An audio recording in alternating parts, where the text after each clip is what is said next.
Hello friends, welcome to நாகுவின் சமையல். நம்ம இன்னைக்கு தீபாவளி ஸ்வீட் வந்து பேக்கரி ஸ்டைலில் வீட்டிலேயே 5 நிமிஷத்தில் செய்ய போகிறோம். அது சூப்பரான ஆரஞ்சு பேடா. அது எப்படி செய்யுதுன்னு இப்போ பார்க்கலாம். இப்போ தான் எங்கள் சேனலை ஃபஸ்ட் டைம் பார்க்குறீங்கன்னா கீழே இருக்கிற ரெட் கலர் சப்ஸ்கிரைப் பட்டனை கிளிக் பண்ணுங்கள். கூடவே இருக்கிற பெல் ஐக்கனையும் கிளிக் பண்ணுங்கள். அப்போ தான் நாங்கள் போடுற வீடியோ எல்லாம் உங்களுக்கு நோட்டிஃபிகேஷனாக வரும்.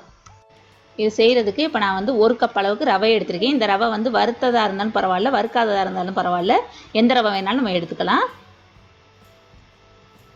இப்போ 4 டேபிள் ஸ்பூன் அளவுக்கு பால் பவுடர் எடுத்துக்கணும். அப்புறம் ஒரு 2 டேபிள் ஸ்பூன் அளவுக்கு டெசிகேட்டட் கோகோனட் எடுத்திருக்கேன். இது வந்து நான் வீட்டிலேயே செஞ்சது தான். ரொம்ப ஈஸியாக நம்ம வீட்டிலேயே டெசிகேட்டட் கோகோனட் வந்து செய்யலாம். அந்த வீடியோ ஏற்கனவே நம்ம சேனலில் வந்து நான் அப்லோட் பண்ணியிருக்கேன். தெரியாதவங்களுக்கு அதோட லிங்க்கும் கீழே டிஸ்கிரிப்ஷன் பாக்ஸில் கொடுக்குறேன். பார்த்துட்டு அதே மாதிரி ட்ரை பண்ணுங்கள். அப்புறம் கொஞ்சம் 1/4 டீஸ்பூன் அளவுக்கு ஏலக்காய் பொடி எடுத்திருக்கேன். அப்புறம் கொஞ்சம் நெய் வேணும், 2 டேபிள் ஸ்பூன் அளவுக்கு. ஆரஞ்சு ஃபுட் கலர் எடுத்திருக்கேன். இது ஆரஞ்சு ஃபுட் கலர் போட்டோம்னாக்க நல்லா நம்மளுக்கு நிஜமான ஆரஞ்சு மாதிரியே கிடைக்கும். அதனால இது வந்து நான் கேக்குக்கு யூஸ் பண்ணுற கலர் தான். இதுக்கு வந்து நான் எடுத்திருக்கேன். இதுக்கு பதிலாக நீங்கள் வந்து கேசரி பவுடர் கூட யூஸ் பண்ணிக்கலாம். அப்புறம் ஆரஞ்சு எசன்ஸ் எடுத்திருக்கேன். ஆரஞ்சு எசன்ஸ் சேர்த்தோம்னாக்க நம்மளுக்கு அப்படியே அந்த ஒரிஜினல் ஆரஞ்சு ஃப்ளேவர் அப்படியே கிடைக்கும். அதனால தான் நான் வந்து ஆரஞ்சு எசன்ஸ் எடுத்திருக்கேன். ஆரஞ்சு எசன்ஸ் சேர்க்காமலும் செய்யலாம். இப்போ ஒரு அடிக்கனமான பாத்திரமாக ஒன்று எடுத்துக்கோங்க. நான் வந்து இன்றைக்கி நான்ஸ்டிக் பேன் தான் எடுத்திருக்கேன். அதில் 2 டேபிள் ஸ்பூன் அளவுக்கு நெய் சேர்த்துக்கலாம். நெய் வந்து நல்லா உருகட்டும். நல்லா உருகிடுச்சு நெய். இப்போ இந்த நேரத்தில் நம்ம எடுத்து வச்சுருக்கோம்ல அந்த ரவையை வந்து அந்த நெய்யில் போட்டுட்டு நல்லா வறுத்து எடுத்துக்கணும். அது நல்லா மீடியம் ஃப்ளேமில் வச்சுட்டு வருங்க. ரொம்ப ஹையில் வச்சிங்கன்னா கருகி போயிடும்.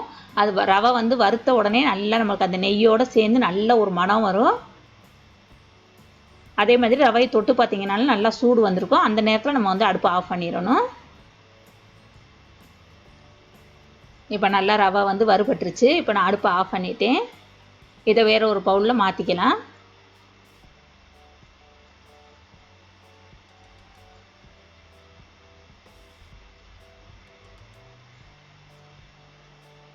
இப்போ மாற்றியாச்சு.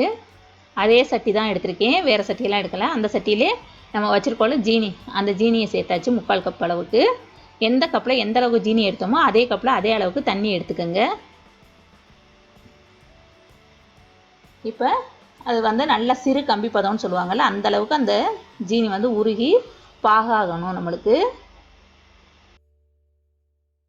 நல்லா கொதி வந்ததுக்கப்புறம் அடுப்பை வந்து சிம்மில் வச்சுருங்க. வச்சுட்டிங்கன்னா ஒரு 3லேருந்து 4 நிமிஷத்துக்குள்ளே நம்மளுக்கு அந்த பாகு பதம் வந்து வந்துடும், சிறு கம்பி பதம். இந்த மாதிரி கையில் எடுத்து பார்த்தீங்கன்னா இந்த மாதிரி வரணும் பதம், பிசு பிசுப்பு தன்மை வரணும்.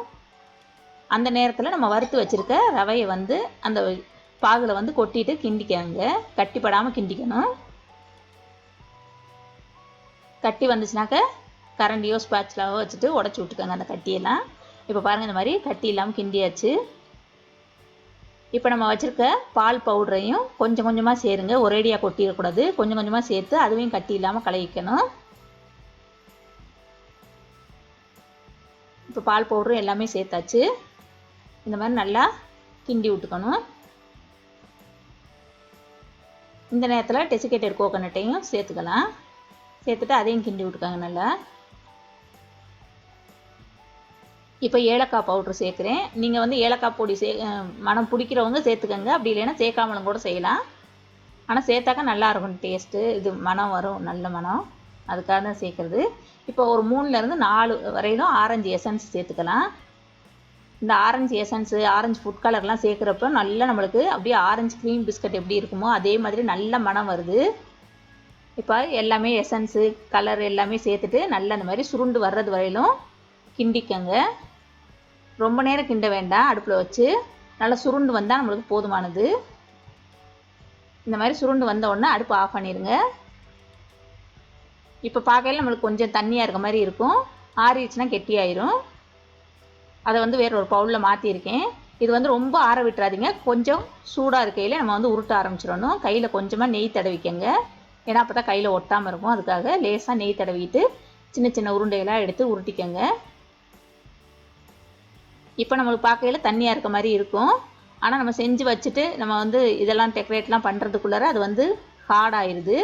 இப்போ பாருங்கள், உருட்டிட்டு அப்படியே நடுவில் ஒரு விரலை வச்சு குழி மாதிரி பண்ணிட்டீங்கன்னா அழகாக நம்மளுக்கு ஆரஞ்சு ரெடி ஆயிடுச்சு. அது வேற ஒரு பிளேட்டில் வந்து நான் மாற்றிட்டேன்.